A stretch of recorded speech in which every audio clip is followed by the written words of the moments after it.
Hello, I'm Ken Johnson, and welcome to the New Hope Reads ministry. We hope you will visit daily as we read from the Chronological Bible. May our time spent together in God's Word be a blessing to us all as God reveals Himself and His nature, as He opens our minds, and as He prepares our hearts for our good and His service. Again, thank you for joining us. March 26th. Kings defeated west of the Jordan. Joshua 12, 7 through 24. The following is a list of the kings that Joshua and the Israelite armies defeated on the west side of the Jordan, from Baal Gad in the valley of Lebanon to Mount Halak, which leads up to Seir. Joshua gave this land to the tribes of Israel as their possession, including the hill country, the western foothills, the Jordan Valley, the mountain slopes, the Judean wilderness, and the Negev.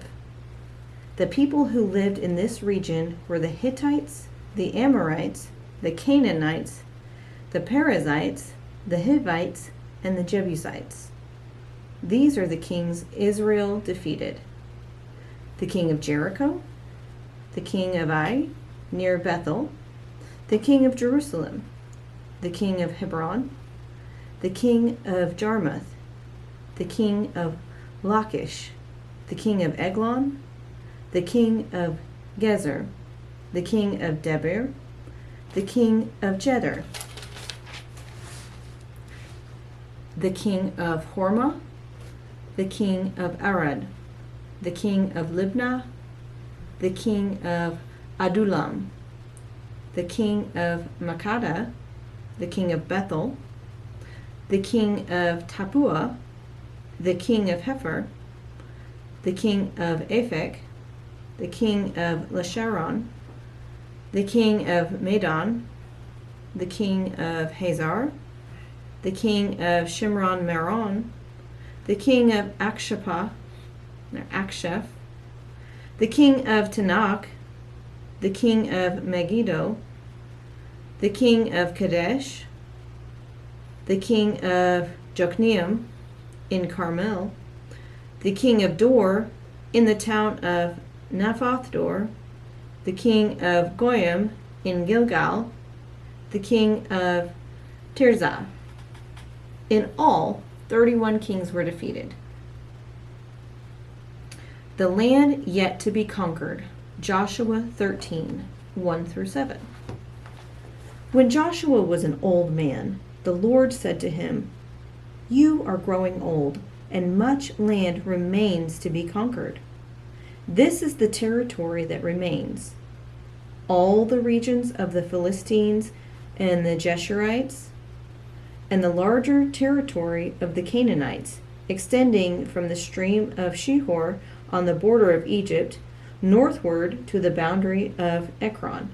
It includes the territory of the 5 Philistine rulers of Gaza, Ashdod, Ashkelon, Gath, and Ekron.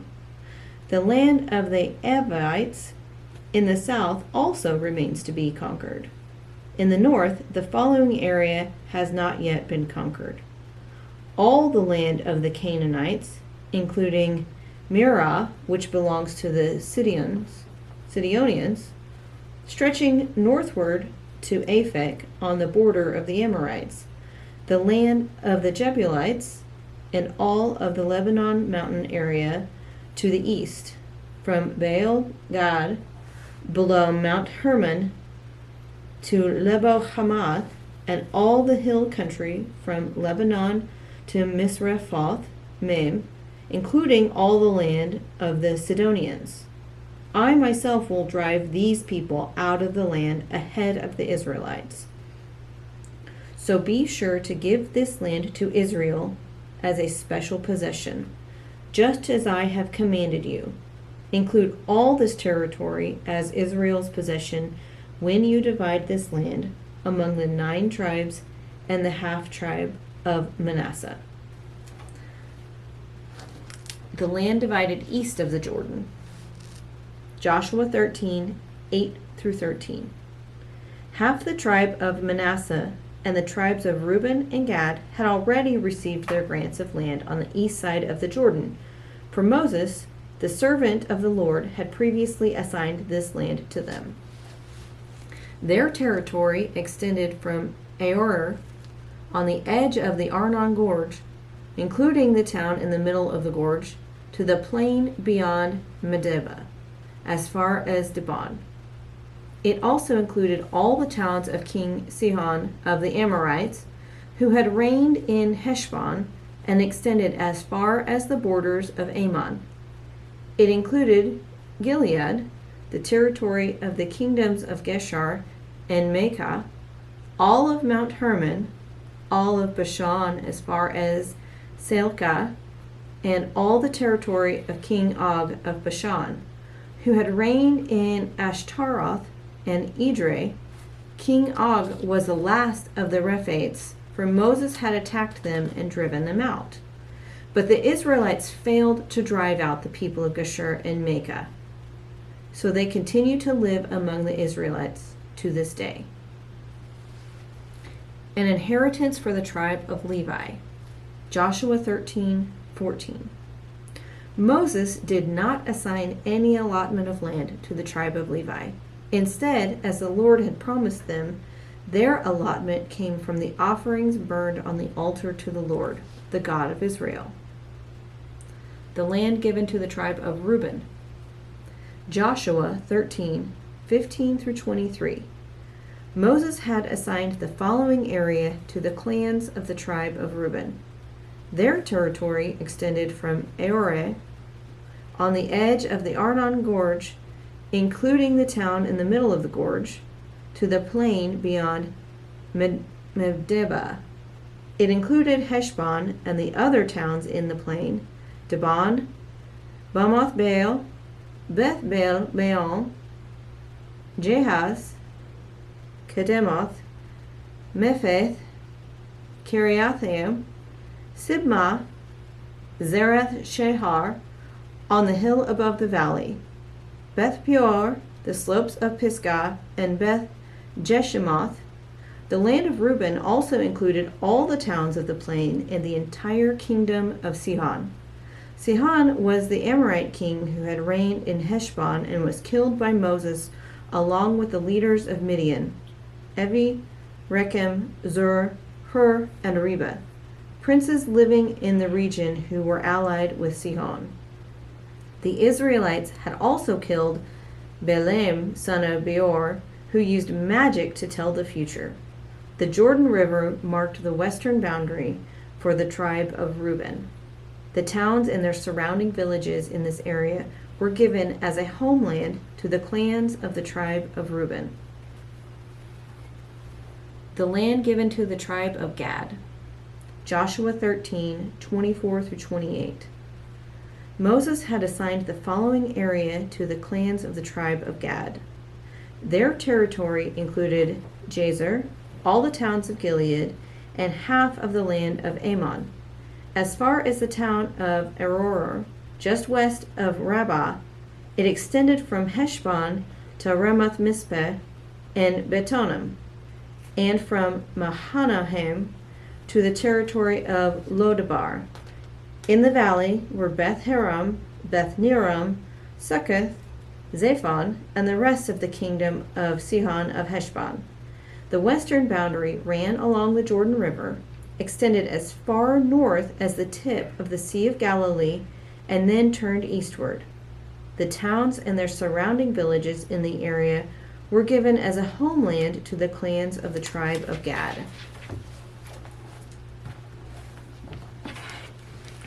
The land given to the tribe of Manasseh. Joshua 13, 29 through 33. Moses had assigned the following area to the clans of the half-tribe of Manasseh. Their territory extended from Mahanaim, including all of Bashan, all the former kingdom of King Og, and the 60 towns of Jair in Bashan. It also included half of Gilead and King Og's royal cities of Ashtaroth and Edrei. All this was given to the clans of the descendants of Machir, who was Manasseh's son. These are the allotments Moses had made while he was on the plains of Moab, across the Jordan River east of Jericho. But Moses gave no allotment of the land to the tribe of Levi, for the Lord, the God of Israel, had promised that he himself would be their allotment. The land divided west of the Jordan. Joshua 14, 1-5. The remaining tribes of Israel received land in Canaan as allotted by Eleazar the priest, Joshua son of Nun, and the tribal leaders. These 9.5 tribes received their grants of land by means of sacred lots in accordance with the Lord's command through Moses. Moses had already given a grant of land to the 2.5 tribes on the east side of the Jordan River, but he had given the Levites no such allotment. The descendants of Joseph had become 2 separate tribes, Manasseh and Ephraim, and the Levites were given no land at all, only towns to live in with surrounding pasture lands for their livestock and all their possessions. So the land was distributed in strict accordance with the Lord's commands to Moses. Caleb requests his land. Joshua 14, 6-15. A delegation from the tribe of Judah, led by Caleb, son of Jephunneh, the Kenizzite, came to Joshua at Gilgal. Caleb said to Joshua, "Remember what the Lord said to Moses, the man of God, about you and me when we were at Kadesh Barnea. I was 40 years old when Moses, the servant of the Lord, sent me from Kadesh Barnea to explore the land of Canaan. I returned and gave an honest report, but my brothers who went with me frightened the people from entering the promised land. For my part, I wholeheartedly followed the Lord my God. So that day Moses solemnly promised me, the land of Canaan on which you were just walking will be your grant of land, and that of your descendants forever, because you wholeheartedly followed the Lord my God. Now, as you can see, the Lord has kept me alive and well, as he promised, for all these 45 years since Moses made this promise, even while Israel wandered in the wilderness. Today, I am 85 years old. I am as strong now as I was when Moses sent me on that journey, and I can still travel and fight as well as I could then. So give me the hill country that the Lord promised me. You will remember that as scouts, we found the descendants of Anak living there in great walled towns. But if the Lord is with me, I will drive them out of the land, just as the Lord said." So Joshua blessed Caleb, son of Jephunneh, and gave Hebron to him as his portion of land. Hebron still belongs to the descendants of Caleb, son of Jephunneh, the Kenizzite, because he wholeheartedly followed the Lord, the God of Israel. Previously, Hebron had been called Kiriath Arba. It had been named after Arba, a great hero of the descendants of Anak, and the land had rest from war. The land given to the tribe of Judah. Joshua 15, 1-12. The allotment for the clans of the tribe of Judah reached southward to the border of Edom, as far south as the wilderness of Zin.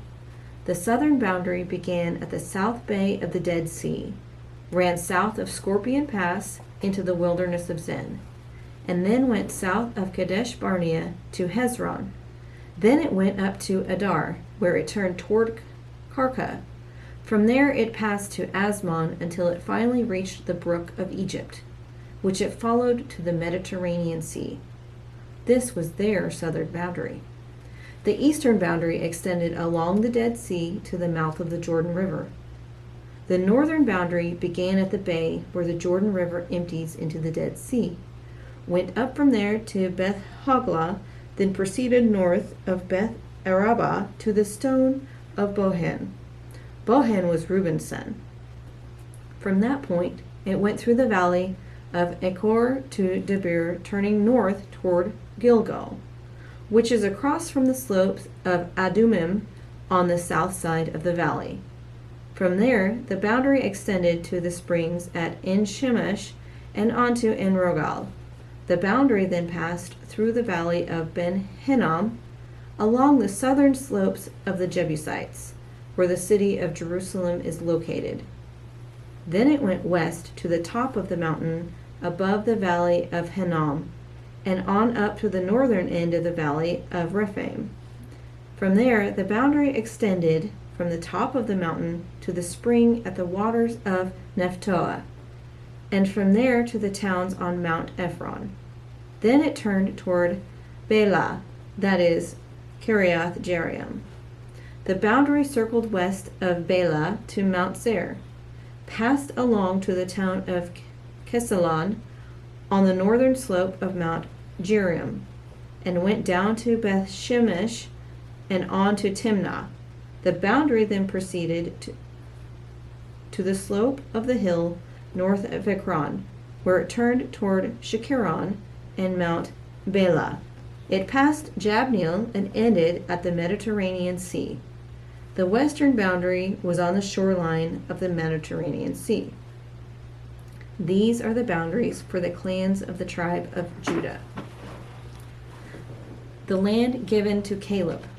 Joshua 15:13 through 19. The Lord commanded Joshua to assign some of Judah's territory to Caleb, son of Jephunneh. So Caleb was given the town of Kiriath Arba, that is Hebron, which had been named after Anak's ancestor. Caleb drove out the three groups of Anakites, the descendants of Sheshai, Ahiman, and Talmai, the sons of Anak. From there he went to fight against the people living in the town of Debir, formerly called Kiriath Sephar. Caleb said, I will give my daughter Aksa in marriage to the one who attacks and captures Kiriath Sephar. Othniel, the son of Caleb's brother Kenaz, was the one who conquered it. So Aksa became Othniel's wife. When Aksa married Othniel, she urged him to ask her father for a field. As she got down off her donkey, Caleb asked her, What's the matter? She said, Give me another gift. You have already given me land in the Negev. Now please give me springs of water too. So Caleb gave her the upper and lower springs. Hi there, and welcome to New Hope Reads. I'm Mark Ruff, and we are delighted that you've joined us to share in the reading of God's Word. It's very important that we share this together and be in God's Word daily. And by the way, we'd like to invite you to join us here at New Hope Church of Christ anytime you get a chance. Sunday mornings, we have classes at 9:30. We have worship at 10:30, and you can join us live or online. Have a blessed day.